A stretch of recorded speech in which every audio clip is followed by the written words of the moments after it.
Bonjour à tous, bienvenue dans le Morning Echo du mercredi 5 juin 2019. La photo du jour, c'est Jérôme Powell, le patron de la Banque centrale américaine, qui a fait du bruit hier, s'inquiétant bien entendu de la baisse de la croissance américaine, laissant présager une possible baisse des taux, des taux de l'argent aux États-Unis. Bien voilà, les indices américains ont bien rebondi de plus de 2% et les valeurs technologiques en ont profité pour reprendre plus de 2,7%. Vous voyez que c'est le Nasdaq 100 des grandes valeurs.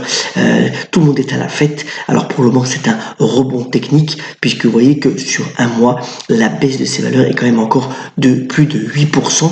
Donc ces marchés vont rester volatiles avec des taux d'intérêt qui sont encore très bas puisque vous voyez que le 10 ans américain est encore à 2,12 et c'est la même chose pour aussi les taux européens avec un dollar plutôt stable. Hier, on a eu d'ailleurs les prévisions de la Banque mondiale qui ont été revues à la baisse pour la croissance économique, puisqu'on passe globalement de 2,9 à 2,6% donc au niveau global, avec une baisse estimée à la fois pour les États-Unis et pour les pays émergents. Mais vous voyez, c'est le graphique de droite, l'Europe devrait plutôt bien résister. Autre nouvelle pour le coup un petit peu réjouissante, c'est le fait que globalement le nombre de pays pauvres dans le sens du revenu par habitant a été divisé par 2 sur les dernières années. C'est quand même ça une bonne nouvelle. Et cette tendance d'ailleurs devrait encore se confirmer là aussi dans les prochaines années. À noter aussi que l'optimisme des marchés a été renforcé par le fait que la crise entre les États-Unis et le Mexique pourrait s'estomper dans les prochains jours puisque les deux parties veulent revenir sur la table des négociations. Ce n'est pas encore le cas du point de vue de la Chine et des États-Unis. Alors, vous voyez aussi que globalement, c'est un autre graphique relayé ce matin par le Financial Times, le volume d'échange global, que ce soit donc au niveau des marchandises échangées comme des conteneurs envoyés, diminue. Alors en espérant que cette tendance s'amenuise un peu, mais ce matin, on a eu un chiffre donc de l'activité dans les services au niveau chinois qui a été plutôt décevant. Donc on verra si cette statistique qui sort dans les différents pays développés aujourd'hui confirme encore ce ralentissement pour le mois de mai, mais pour le moment les marchés sont plutôt dans une tendance un peu améliorée donc depuis hier. Venons en bref parce que l'actualité est assez importante. D'abord, Renault, le conseil d'administration de Renault s'est donné 24 heures de plus pour pouvoir éventuellement voter la fusion avec Fiat. Apparemment, c'est du côté de Nissan que cela bloque. On attend encore pas mal d'informations sur ce sujet. Peut-être une offre améliorée de Fiat qui pourrait donc sceller finalement cet accord, mais ce n'est pas encore décidé. On verra ça dans les prochaines heures. Donc à suivre. Vous voyez que l'action Renault a déjà repris hier dans le sillage donc de l'amélioration des marchés, plus de 4%, et ce mouvement pourrait continuer à court terme si cette fusion finalement se confirme. Alors hier on a eu un point stratégique assez intéressant, je voulais vous le mentionner, du pétrolier Royal Dutch Shell. Alors il faut savoir que Royal Dutch, pour ceux qui aiment les dividendes, a toujours donné des dividendes assez intéressants. Il a eu de près de 6% et ça a été ininterrompu depuis les années 40. Alors du point de vue, vous voyez que l'action a perdu 0,43% malgré des marchés en hausse. C'est dû au fait que finalement le patron a dit que ce serait après 2020 que ce dividende pourrait augmenter. D'abord, il veut se concentrer sur de nouveaux investissements, en particulier dans les énergies propres. Et vous voyez que la tendance a été plutôt haussière sur les 5 dernières années pour ce pétrolier qui gère vraiment bien ses finances et qui offre un profil de risque quand même assez stable pour des portefeuilles, pour des valeurs de fonds de portefeuille. Donc Royal Dutch Shell, toujours bien privilégié d'ailleurs aussi par de nombreux analystes.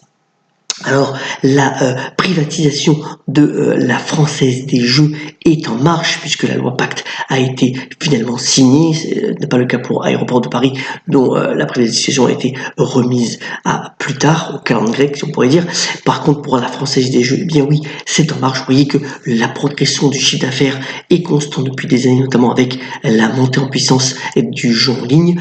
Le résultat net a été peu baissé parce qu'il y a eu d'investissement, mais vous voyez donc cette privatisation dont on aura les détails au niveau de la mise en bourse, est véritablement sur les rails.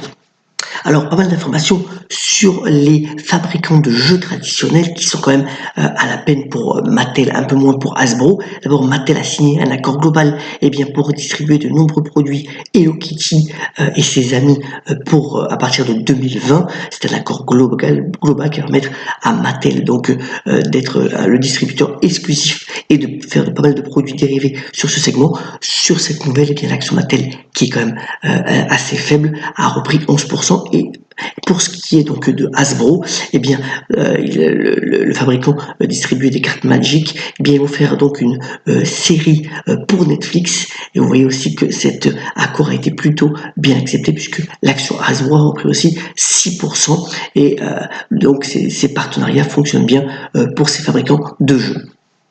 C'est la folie pour les hamburgers sans viande, avec ces fameux substituts protéinés. Vous voyez que Beyond Meat a quadruplé en depuis sa mise en bourse. Les volumes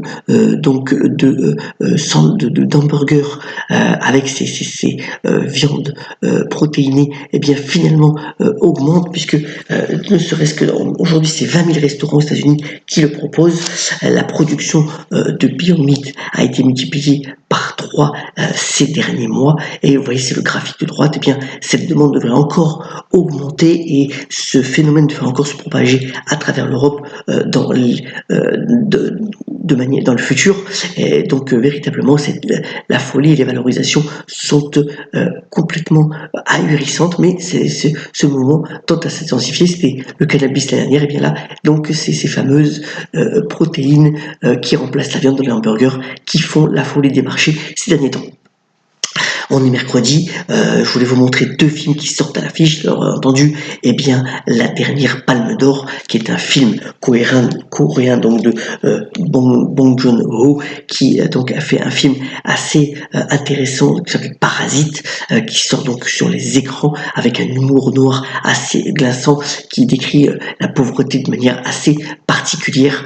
Et ça vaut le coup certainement d'être regardé. Et puis Piranhas, qui est un film pour le coup dérangeant, d'après un roman de Roberto Saviano, un film sur la mafia des jeunes dans la ville de Naples.